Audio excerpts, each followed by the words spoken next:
Hello everyone, my name is Maria Kliavkoff and I am the founder and the director of Healthy Mourning Revolution, and today I want to share with you a book that I just so dearly love. It's called The Invisible String and it's by Patrice Karst and it's illustrated by Jeff Stevenson. And this is one of my all-time favorite books. When I was the executive director of a hospice, I recommended this book constantly. I made sure that we had copies in our library, but it seemed I could never keep all the copies in our library. So I want to invite you to go and find this book in your library or to buy a book for yourself. I'm going to read it to you today because it's just such a beautiful book, and it speaks to our hearts. For those of us who are grieving, it reminds us of some really important things. So I'm just going to reposition myself so that the book gets your full focus. And I'm going to turn the pages so that we can begin here. So, hopefully we can all see that pretty clearly. Lisa and Jeremy, the twins, were asleep one calm and quiet night. Suddenly, it began to rain very hard.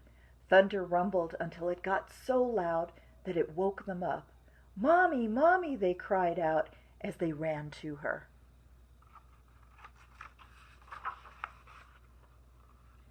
"Don't worry, you two. It's just the storm making all that noise. Go back to bed." "We want to stay close to you," said Jeremy. "We're scared." Mom said, "You know we're always together no matter what." "But how can we be together when you're out here and we're in bed?" said Lisa.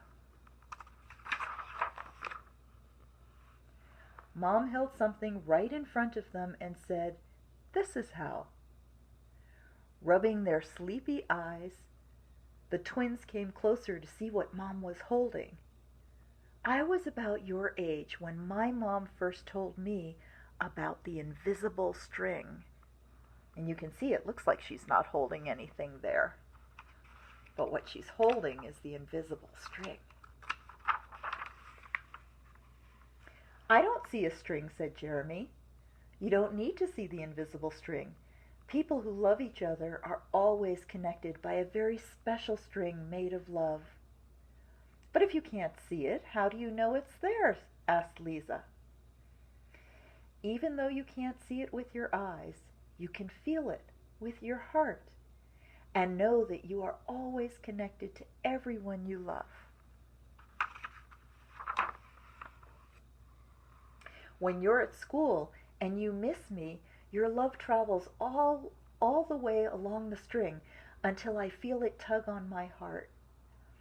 And when you tug it right back, we feel it in our hearts," said Jeremy.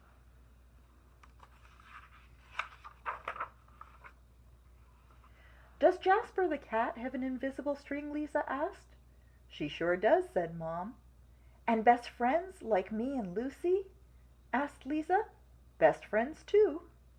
"How far can the string reach?" "Anywhere and everywhere," Mom said.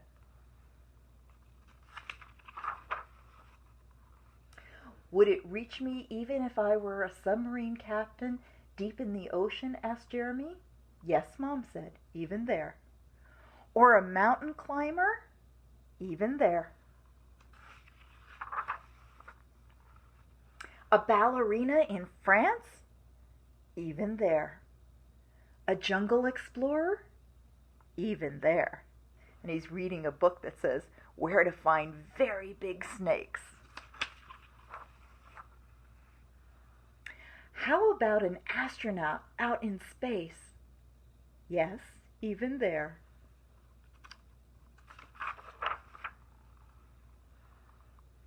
Then Jeremy quietly asked, "Can my string reach all the way to Uncle Brian in heaven?"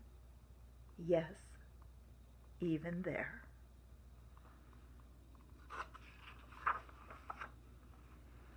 "Does the string go away when you're mad at us?" "Never," said Mom. "Love is stronger than anger. And as long as love is in your heart, the string will always be there." even when you get older and can't agree about things like what movies to see or what games to play in the back seat, or what time to go to bed. Oh, that's right, you two should be in bed. And with that, they all laughed as Mom chased the twins back to their beds.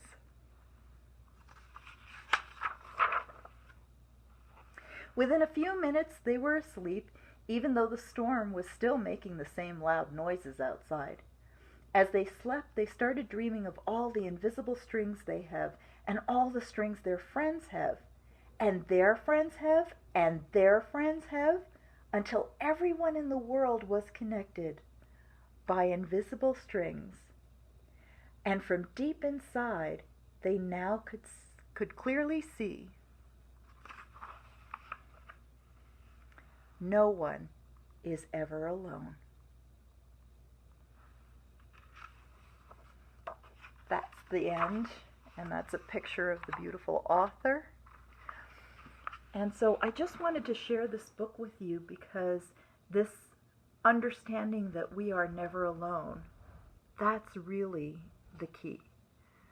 And as we work through our grief, as we convert our grief to mourning so that we can find where the relationship is now, suddenly we can feel that connection.